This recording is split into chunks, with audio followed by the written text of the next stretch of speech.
Tak suka keluarganya dimintai uang, Ujang tewas bersimpah darah setelah menantang duel pelaku.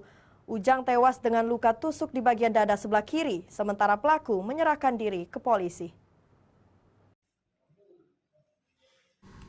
Duel maut yang menelan korban jiwa ini terjadi di Desa Srinanti, Kecamatan Pedamaran Oki. Pelaku dan korban diketahui masih warga satu kampung. Pelaku bernama Pepeng, sementara korban adalah Ujang.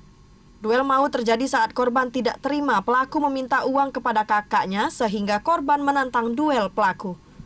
Akibatnya terjadilah cekcok mulut antara keduanya yang berujung penganiayaan hingga menyebabkan korban meninggal dunia di TKP pada Minggu 19 Maret 2023 pukul 17.30 waktu Indonesia Barat. Pelaku menghabisi nyawa korban dengan menusuk dada kiri korban menggunakan senjata tajam jenis pisau sebanyak 1 kali.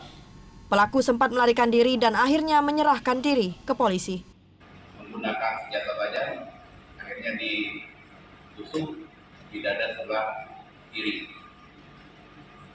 Dan sempat pelaku ini pelaku lari, kejar-kejaran dengan korban, sampai akhirnya si korban itu kehabisan darah.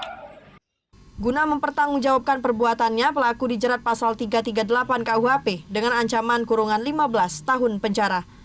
Dari Ogan Komri Ilir Fitriadi, iNews melaporkan.